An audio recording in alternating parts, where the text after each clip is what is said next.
এবার সেচ দপ্তরের জমিতে থাবা বসাচ্ছে জমি মাফিয়ারা।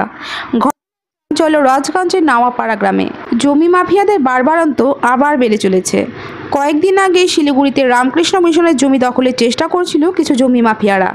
এবার শিলিগুড়ি পুলিশ কমিশনারেটের অধীন বিন্নাগুড়ি গ্রাম পঞ্চায়েতের নাওয়াপাড়া গ্রামে দীর্ঘদিনের পুরনো সেচ দপ্তরের একটি পরিত্যক্ত জমি ফাঁকা থাকায় তা দখলের চেষ্টা করছে কিছু জমি মাফিয়ারা। এইরকমই দাবি গ্রামের মানুষের, কারণ সেই জমিতে ইতিমধ্যে একটি ঘর তোলার চেষ্টা চালিয়ে যাচ্ছে। এই বিষয়ে গ্রামের মানুষ তথা স্থানীয় পঞ্চায়েতের স্বামী সুজন রায় জানায়, এলাকায় এই জমিটি সেচ দপ্তরের জমি। সেচ দপ্তরের একটি ঘর রয়েছে প্রায় 2.5 বিঘা জমির ওপরে, বহু বছর ধরেই ফাঁকা পড়ে রয়েছে। সেচ দপ্তরের এই জমিটি কে বা কারা দখলের উদ্দেশ্যে অস্থায়ী ঘর তৈরি করে ফেলেছে, এই বিষয়ে সেচ দপ্তরকে জানানো হয়েছে গ্রামের মানুষের পক্ষ থেকে।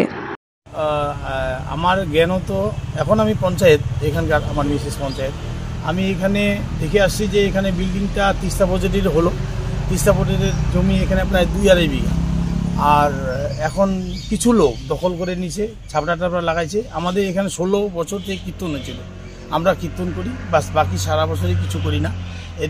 এই জমিটা তিস্তা প্রজেক্টের জমি, আজ থেকে প্রায় 40 বছর আগে এই বিল্ডিংটা হয়েছে। আমি ওটাই চিন্তা করতে পারতেছি না, কিন্তু এসডিওকে জানানো হয়েছে, এক্সিকিউটিভকে জানানো হয়েছে, ওরা এসে ফিল্ড দেখে গেছে।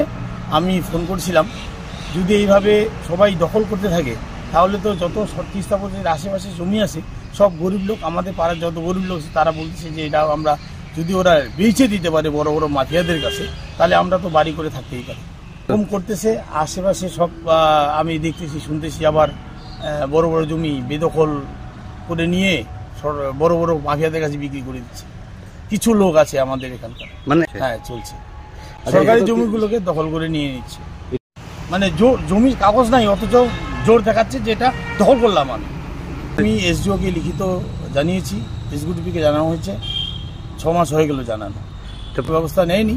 আমরা দেখছি আর কিছুদিন দেখে তারপর বাকি যে সমস্ত সরকারি জমিগুলো আছে, তাহলে গরিবরা কেন ভাড়াতে থাকবে, বাস্তুহারা হয়ে থাকবে, তাদেরকে বলবো বসিয়ে দিতে, পঞ্চায়েত হিসেবে বলবো বসবো। আমরা তো চাইছি সরকারি জমিটা এখানে উদ্ধার হোক।